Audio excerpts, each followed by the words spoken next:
الحمد للہ نحمده ونستعینه ونستغفره ونؤمن به ونتوکل علیہ ونعوذ باللہ من شرور انفسنا ومن سیئات اعمالنا من يهده اللہ فلا مضل له ومن يضلل فلا هادی له ونشهد ان لا الہ الا اللہ وحدہ لا شریک له ونشهد ان سیدنا ومولانا محمدا عبدہ ورسولہ اما بعد فاعوذ باللہ من الشیطان الرجیم بسم اللہ الرحمن الرحیم محمد رسول اللہ اللہم صلی علی محمد وعلی آل محمد کما صلیت علی ابراہیم وعلی آل ابراہیم انک حمید مجید اللہم بارک علی محمد وعلی آل محمد کما بارکت علی ابراہیم وعلی آل ابراہیم انک حمید مجید۔ احادیث صحیح بخاری پر ہونے والے اعتراضات کا علمی جائزہ کے عنوان پر ہمارے اسباق چل رہے تھے۔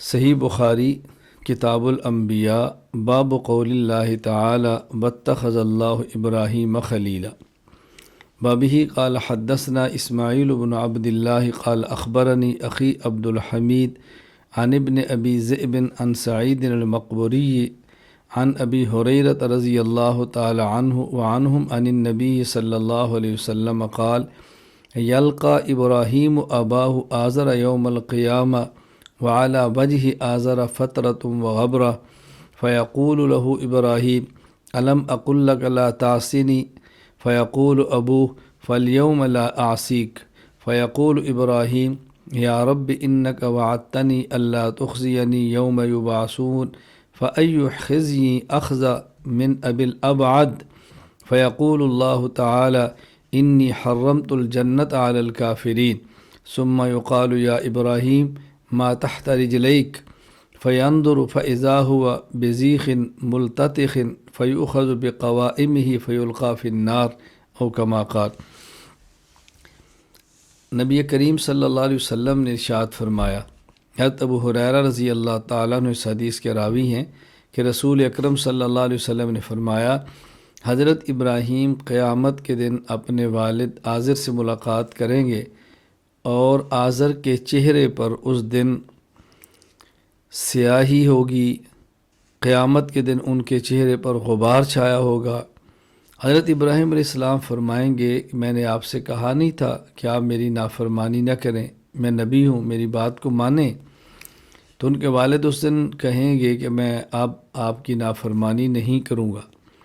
حضرت ابراہیم علیہ السلام کہیں گے، یا اللہ آپ نے مجھ سے وعدہ کیا تھا کہ مجھے قیامت کے دن آپ رسوا نہیں فرمائیں گے۔ اس سے بڑی رسوائی کیا ہو سکتی ہے کہ میرا والد آج آپ کی رحمت سے بہت دور ہے، یعنی جہنم میں جا رہا ہے۔ اللہ تعالیٰ فرمائیں گے کہ جنت کو ہم نے کفار پر حرام کر دیا ہے۔ پھر کہا جائے کہ ابراہیم اپنے پاؤں کے نیچے دیکھو کیا ہے۔ حضرت ابراہیم علیہ السلام جب دیکھیں گے تو وہاں گندگی میں لت پت ایک بجو وہاں پڑا ہوگا، اس کو پاؤں سے پکڑ کے جہنم میں ڈال دیا جائے گا۔ حدیث مبارک کا خلاصہ کیا ہے کہ ابراہیم علیہ السلام قیامت کے دن اپنے والد کو جہنم میں جاتا ہوا دیکھ کر اللہ سے دعا مانگے کہ یا اللہ آپ نے وعدہ کیا تھا مجھے رسوا نہیں فرمائیں گے، میرا والد پوری انسانیت کے سامنے جہنم میں جا رہا ہے، تو اس سے بڑی میری کیا رسوائی ہو سکتی ہے۔ تو اللہ تعالیٰ ان کے والد کو بجو کی شکل دیں گے اور جہنم میں ڈال دیں گے۔ تو جب شکل ہی ان کی نہیں پہچانی جائے گی، پتہ ہی نہیں چلے گا یہ کون ہے، تو رسوائی کس بات کی۔ یہ خلاصہ ہے حدیث پاک کا کہ اللہ تعالیٰ ابراہیم علیہ السلام کو یوں رسوائی سے محفوظ فرمائیں گے کہ ان کے والد کو بجو کی شکل بنا کر جہنم میں ڈال دیا جائے گا۔ اس پر اعتراضات کیا کیے جاتے ہیں؟ بنیادی اعتراض یہ کیا جاتا ہے کہ ابراہیم علیہ السلام کے بارے میں قرآن کریم میں ہے کہ حضرت ابراہیم علیہ السلام اپنے والد کے لیے استغفار فرماتے، مغفرت کی دعا مانگتے رہے۔ کب تک؟ وما کان استغفار ابراہیم لابیہ الا عن موعدۃ وعدہا ایاہ، آپ نے اپنے والد سے جدا ہوتے وقت کہا تھا، وعدہ فرمایا تھا کہ میں آپ کے لیے اللہ سے مغفرت کی دعا مانگتا رہوں گا، مانگتے رہے۔ کب تک؟ فلما تبین لہ انہ عدو للہ تبرأ منہ، جب ابراہیم علیہ السلام کو یقین ہو گیا کہ میرا والد اللہ کا دشمن ہے اور یہ توبہ نہیں کرے گا، تو آپ نے اس کے لیے دعائے مغفرت ختم کر دی، دعا نہیں مانگی۔ تو جب ابراہیم علیہ السلام نے دنیا ہی سے اس سے برات کا اعلان کر دیا، تبری ہو گئی، آپ اس سے الگ تلگ ہو گئے، اب قیامت کے دن اپنے والد کے لیے مغفرت کی دعا کرنے کا کیا مطلب ہے؟ اب ان کے لیے سفارش کرنے کا کیا مقصد ہے؟ آپ جانتے ہیں کہ اللہ تعالیٰ کا وعدہ ہے، کہ اللہ تعالیٰ کی طرف سے یہ وعدہ ہے اور پکی وعید ہے کہ کافر کو جنت میں داخل نہیں کریں گے، اس کا علم بھی ہے، پھر آپ دعائے مغفرت کیسے کر رہے ہیں؟ اور کافر کے جہنم میں جانے کی وجہ سے ابراہیم علیہ السلام کی کیا رسوائی ہے؟ تو ان سب چیزوں کے باوجود آپ کیسے ان کی دعا کریں گے؟ قیامت کے دن تو کافر کے لیے اللہ تعالیٰ کی دربار میں سفارش قبول ہی نہیں ہوگی۔ فما تنفعهم شفاعۃ الشافعین، قرآن کریم کی آیت کریمہ ہے۔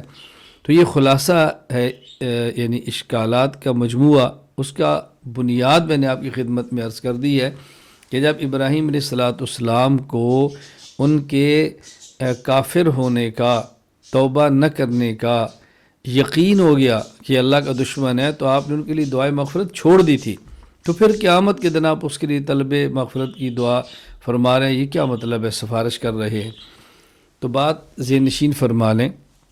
پہلی بات تو یہ سمجھیں کہ حضرت ابراہیم علیہ السلام کے بارے میں جو قرآن کریم کے اندر آتا ہے فلما تبین لہ انہ عدو للہ تبرأ منہ، کہ جب ابراہیم علیہ السلام کو یقین ہو گیا یہ اللہ کا دشمن ہے اور اس نے کافر ہی رہنا ہے، اس نے جہنم میں جانا ہے، تو آپ نے برات کا اعلان کر دیا اور اس کے بعد اس کے لیے دعا نہیں مانگی۔ یہ کون سا موقع ہے؟ یہ دنیا میں آپ کو یقین ہوا یا قیامت کے دن جب آپ کو یقین ہو گیا کہ والد اللہ کا دشمن، اس نے جہنم میں ہی جانا ہے، تو آپ نے برات کا اعلان کر دیا؟ تو یہ دنیا میں یا قیامت کے دن؟ اگر اس کا یہ معنی لیا جائے کہ قیامت کے دن ابراہیم علیہ السلام کو جب یہ یقین ہو جائے گا کہ میرا والد اللہ کا دشمن ہے اور اس نے جہنم میں ہی جانا ہے، تو آپ اسے برات کا اعلان کر دیں گے۔ اس کا کیا مطلب کہ آپ کو قیامت کے اس کا یقین ہوگا؟ یعنی ابراہیم علیہ السلام کا والد اگرچہ بظاہر کفر پہ مرا، تو ممکن ہے ان کے ذہن کے اندر ہو کہ میرا والد چونکہ نمرود کا قریبی تھا، لیکن میرا والد تھا، میری نبوت اور معجزات کو دیکھا ہے، تو ممکن اس نے دل سے کلمہ پڑھ لیا ہو، توحید پر ایمان لے آیا ہو، لیکن اپنے دنیاوی مفادات اغراض کی وجہ سے اس نے کلمے کا اظہار نہ کیا ہو، تو شاید اندر اس کے ایمان ہو، اس لیے آپ قیامت کے دن کے لیے دعا کر دیں گے۔ لیکن جب اس وقت اللہ کی طرف سے بتا دیا جائے گا یہ کافر ہے، اللہ کا دشمن ہے، تو آپ ان سے برات کا اعلان کر دیں گے۔ اگر یہ مفہوم ہو تو پھر تو اشکال ہے ہی نہیں، لیکن راجع یہی ہے اور ترجیح اسی کو ہے کہ اس کا تعلق دنیا کے ساتھ ہے۔ فلما تبین لہ انہ عدو للہ، کہ جب ابراہیم علیہ السلام کو دنیا میں اس بات کی یقین ہو گیا کہ میرا والد کافر ہے، اللہ کا دشمن ہے، یہ توبہ نہیں کرے گا، تو آپ نے ان کے لیے دعائے مغفرت چھوڑ دی۔ اب قیامت کے دن ابراہیم علیہ السلام پھر ان کے لیے سفارش کی دعا کیوں کریں گے؟ یہ ذرا بات اچھی طرح ذہن نشین فرما لیں۔ حضرت ابراہیم علیہ السلام قیامت کے دن استغفار نہیں کر رہے، ابراہیم علیہ السلام ان کے لیے مغفرت کی دعا نہیں کر رہے۔ ابراہیم علیہ السلام تو اللہ کے دربار میں اپنی گزارش پیش کر رہے ہیں کہ یا اللہ، آپ نے مجھے وعدہ فرمایا تھا کہ آپ مجھے رسوا نہیں فرمائیں گے، اور آپ اپنے وعدے کی خلاف ورزی کبھی نہیں فرماتے، تو میرا باپ جہنم میں جا رہا ہے، یہ تو میری رسوائی ہے۔ اللہ تعالیٰ نے اس سوال کا جواب دے دیا۔ ابراہیم ذرا دیکھو، جب دیکھا تو اس کی شکل بجو کی تھی، تو جب یہ والد انسانی شکل میں ہے ہی نہیں، کسی کو انسانی شکل میں نظر ہی نہیں آ رہا، اب کیسے کسی کو پتہ چلے کہ ابراہیم کا والد ہے؟ اس لیے اس میں آپ کی تو کوئی رسوائی نہیں ہے، تو یوں اللہ تعالیٰ ان کو جہنم میں ڈال دیں گے اور ابراہیم علیہ السلام کو رسوائی محسوس نہیں ہوگی۔ تو قیامت کے دن اپنے والد کے لیے دعائے مغفرت نہیں فرما رہے، بلکہ اپنی ایک الجھن اللہ کے دربار میں پیش فرما رہے ہیں، اور اللہ سے سوال کر کے ایک بات اللہ تعالیٰ کے دربار سے پوچھ رہے ہیں۔ اب اس پر کوئی اشکال کی بات ہی نہیں۔ اور دوسری بات سمجھیں کہ اگر ابراہیم علیہ السلام نے ان کے لیے سفارش کی بھی ہے تو یہ بھی استغفار کے منافی نہیں ہے۔ استغفار کا معنی کیا ہے کہ اللہ تعالیٰ سے دعا مانگنا کہ یا اللہ میرے والد کے گناہوں کو معاف کر دے، یہ ہے طلب مغفرت۔ اور ایک ہے قیامت کے دن شفاعت کرنا کہ یا اللہ اس کے گناہ تو ایسے ہیں کہ جو معاف ہونے والے نہیں، لیکن آپ اپنے کرم سے ان کو جنت میں داخل فرما دیں۔ اب دیکھو یہ استغفار اور ہے اور یہ شفاعت اور ہے۔ تو ابراہیم علیہ السلام شفاعت کیوں فرما رہے ہیں؟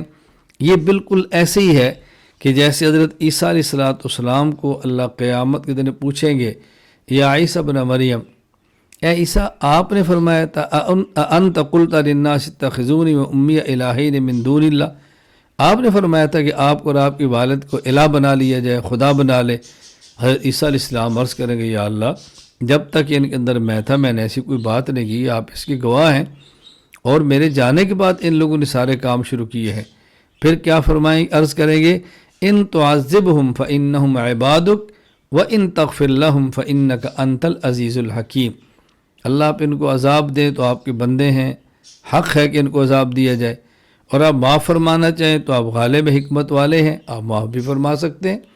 تو اب دیکھو حضرت عیسیٰ علیہ السلام کو یقین ہے کافر جہنم میں جاتا ہے، لیکن پھر بھی انداز کیا اختیار کر رہے ہیں، وَإِن تَغْفِرْ لَهُمْ فَإِنَّكَ أَنْتَ الْعَزِيزُ الْحَكِيمُ، کہ یہ میری قوم مشرک ہے، لیکن اگر آپ ان کو معاف فرمانا چاہیں تو آپ غالب ہیں، آپ معاف فرما سکتے ہیں، کوئی آپ کا مقصد تھوڑی ہو سکتا ہے۔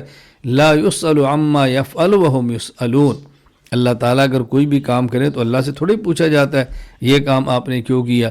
اور یہ ایسے ہی ہے جیسے ابراہیم علیہ السلام کا یہ ارشاد قرآن کریم کے اندر ہے، فمن تبعنی، اے اللہ جو شخص میری اتباع کرے وہ تو میرا ہے، ومن عصانی فإنک غفور الرحیم، اور جو میری نافرمانی کرے، اب نافرمانی میں کفر بھی ہے، شرک بھی ہے، تو حضرت ابراہیم علیہ السلام فرما رہے ہیں ومن عصانی، اے اللہ جو میری نافرمانی کرے تو آپ تو معاف فرمانے والے ہیں، آپ معاف کرنا چاہیں تو معاف کر سکتے ہیں۔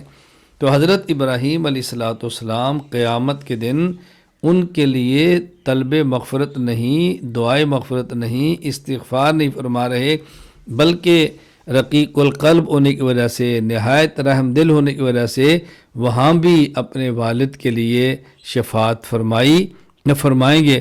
لیکن قرآن کریم کا فیصلہ ہے فما تنفعہم شفاعت الشافعین، اس دن ان کفار کے حق میں اگر شفاعت کی بھی جائے تو اللہ تعالیٰ ان کی شفاعت کو قبول نہیں فرمائیں گے۔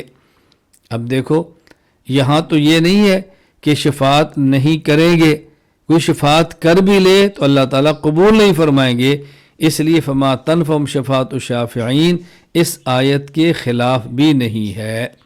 تو ایک ہے دنیا میں استغفار کا چھوڑ دینا، اور ایک ہے قیامت کے دن ان کے لیے شفاعت کر لینا، دو باتیں الگ ہیں۔